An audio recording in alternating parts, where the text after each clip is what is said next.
Owen McKendry here for Eat Sleep Boxing Repeat, and delighted to be back for another interview and to be joined by Coventry's 5-0 lightweight and boxer tournament winner Dylan Cheema. Dylan, thank you for coming on today, and how are you? Thanks, Owen. Thanks for having me on. Yeah, I'm all good, thank you. Back in camp, back in training. What are we like? 6 weeks, 7 weeks now, I think, coming this week after last tournament. So yeah, straight back into deep end and straight back on another big show on Sky. So I can't complain. So how is camp going so far? Yeah, it's going really well. Obviously, it's a little bit different to last time. I'm not training for 3 fights. I'm just training for one. But we're on the platform now, so I've got to make sure I keep on training hard, keep myself dedicated, because I worked my socks off. Me and the team did to get to where we are today, so I can't let that go slip by just falling back and thinking I've done it. I haven't done it. It's the platform that I'm on now, which has kickstarted my career a bit more than what it was. So I've got to keep working hard now. So camp's been tough. It's been good. We learned some more stuff. We learned from the last 3 fights in the tournament that I had. So it's been another progressive camp, which is good.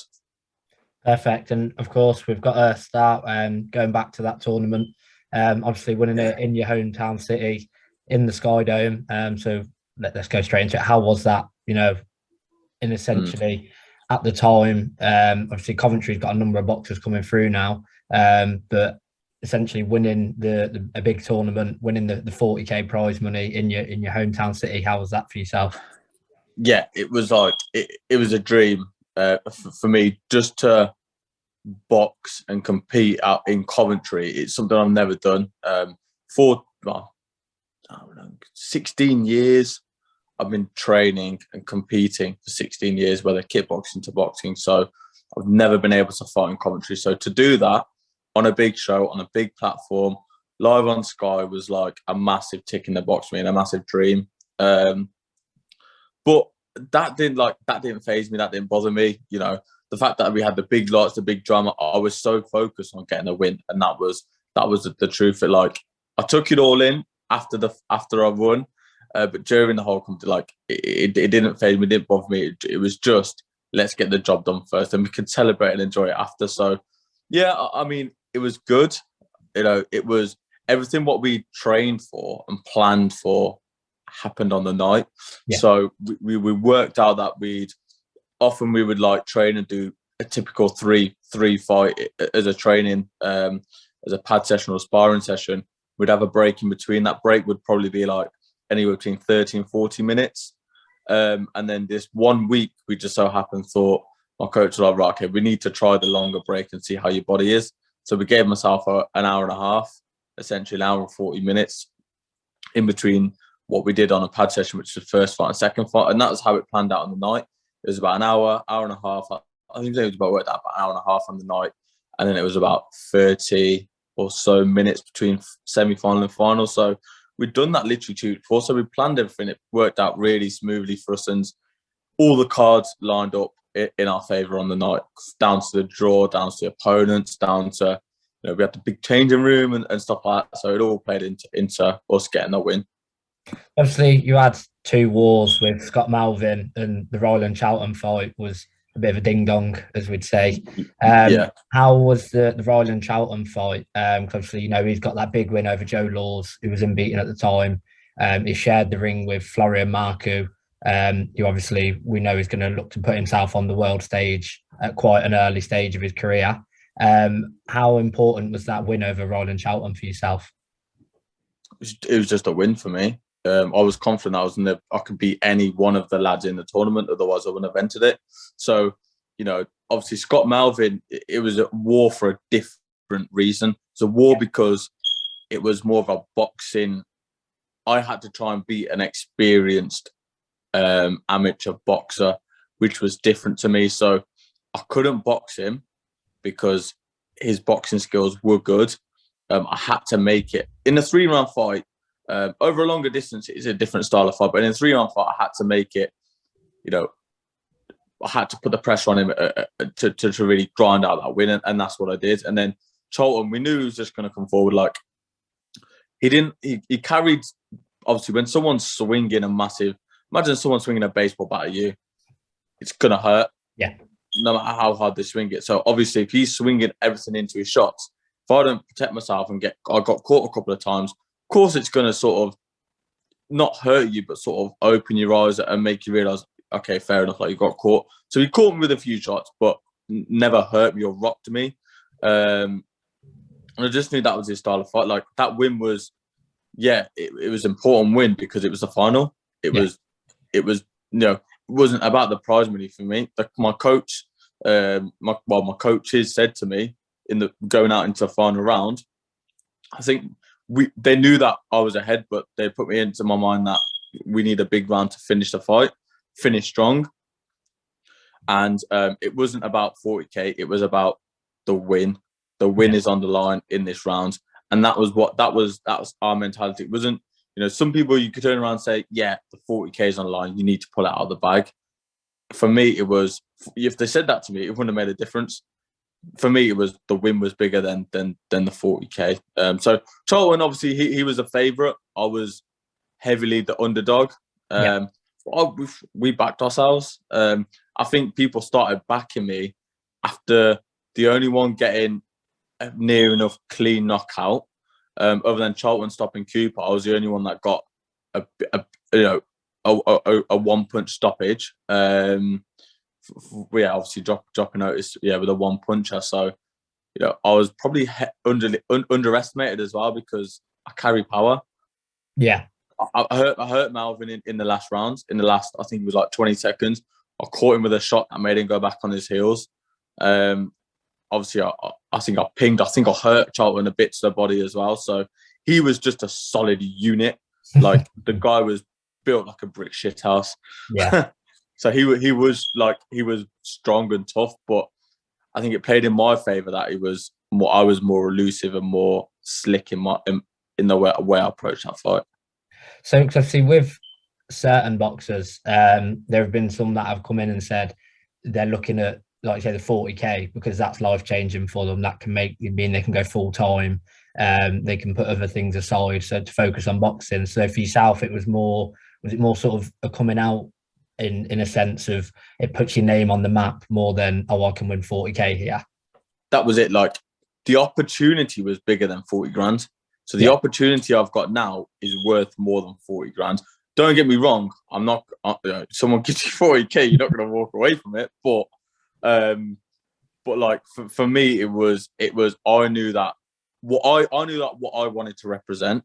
What I wanted to represent was my culture. The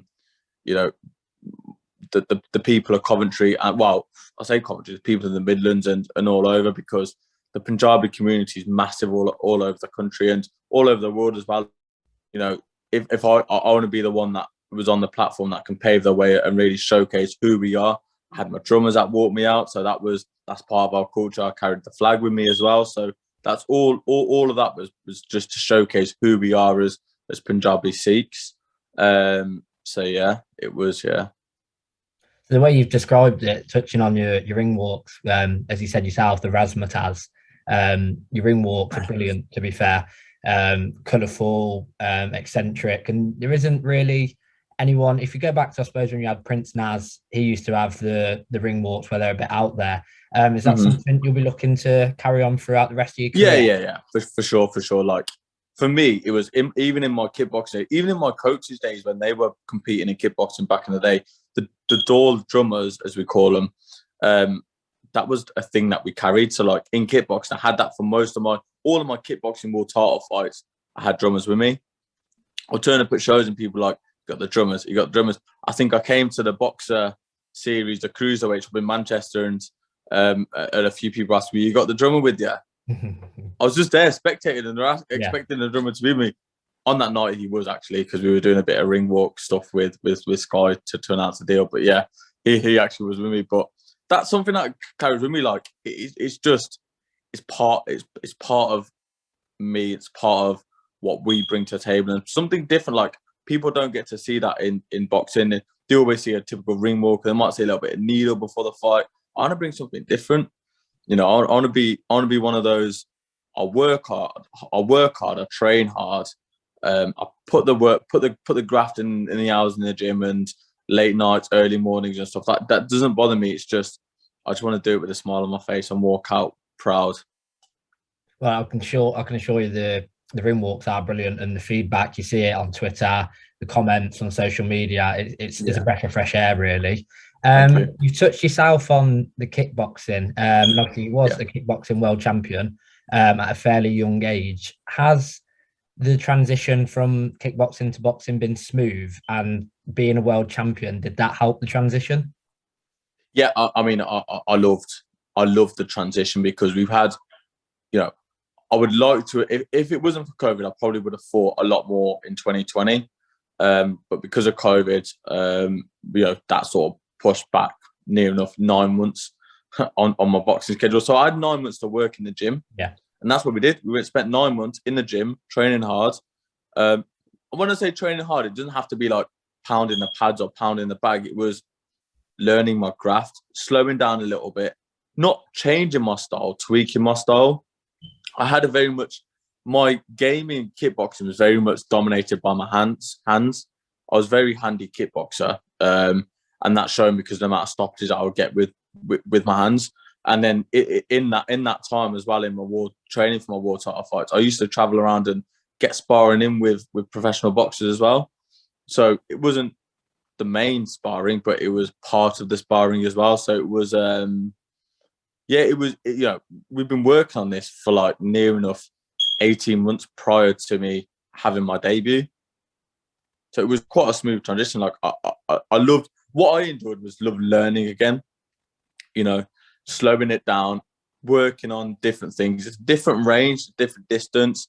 I can sit down on my shots a bit more. I can move my head a little bit more because I ain't got to worry about getting kicked.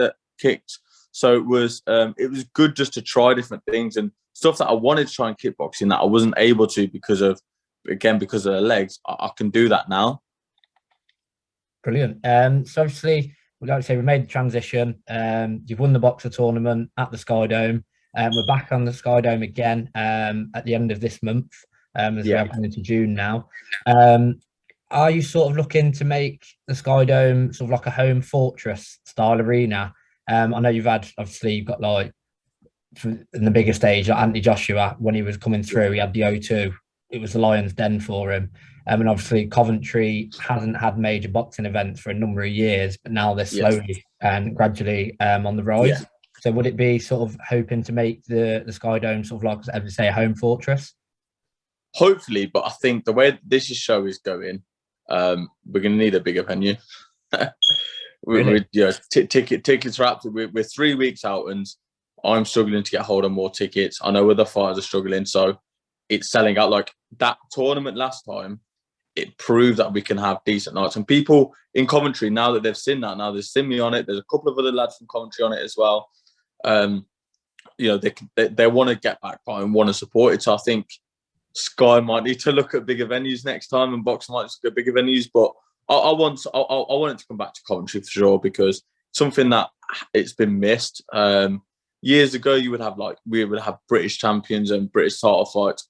I remember one was, I think, Wayne Alcott fought down here and won a British title. So, you know, we can have the big nights again. I just want the big nights again here, and I want to be headlining, hopefully, you know, very, very soon on these big cards. So would the goal be, like you say, at this stage of your career, and like you're saying, the tickets are flying out, so would it be to move on to potential sort of like world title fights or even title fights at the CBS arena? Yeah, 100%. Like I don't want to sit here and just say like, oh, I want a world title next. Like I'm very much still in the development stage of my career. Yeah. Like I need the rounds. I need to get the right amount of work in, right amount of rounds in, good experience with different fighters, and then we're going to look at pushing on for title fights. Maybe you know, it depends on what obviously Ben and the boxer team have planned for me. So I just need to get my experience in the bank first. I've had 5 fights, but essentially, you know, 3 of those 5 fights were 3 rounds. So it's a different sort of experience. I took a lot away from that tournament, but it's a different sort of experience. So I do want to start tasting titles, but not just yet. I just want to get the right work in first and set myself up and not rush. Like I've got time's in my favour now. So I just want to build slowly and build correctly.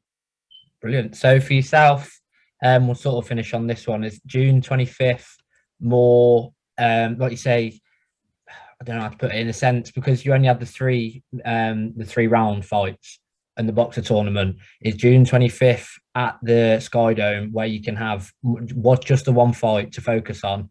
Is that more of a chance to maybe put on a show, or in a sense show fans what you can do, and experience it slightly differently? Because obviously you'd be out, you'd win your fight, you're preparing for your next fight on the same night. So you've had one fight, back to the changing room. You've had your semi, back to the changing room, and you're preparing.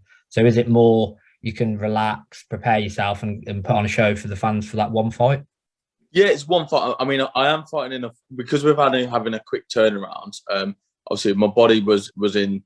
It took a lot out of my body in training for that tournament and in that tournament, so I had a bit longer rest. So it's been a quick turnaround to get ready for this. So I'm in a 4-round fight. So I'm not doing loads of rounds, but I just want to go. Like, I'm not one just to please the fans. I'm going out there to get the win and to develop me. Whether that comes with an exciting fight, hopefully it does. I'm not going to try and make it a boring fight. I just go out there, get the win, get the experience, and people can support me and enjoy the fight as well. So for me, it's like June the 25th is coming around fast. We're 3 weeks away tomorrow, so it's it is coming around fast. But it's going to be a good night of boxing, I think. Fans have reached out from all over the country. People traveling from all over the country just to come and watch me kickstart my career and have my first fight under the Boxer/Sky Sports banner. So it's going to be, it's going to be one to watch and a journey to follow for sure. Brilliant, Dylan. Thank you very much for joining us. Delighted to get the interview done, and I look forward to seeing you put on a show on the 25th. Thank you. Cheers for your time.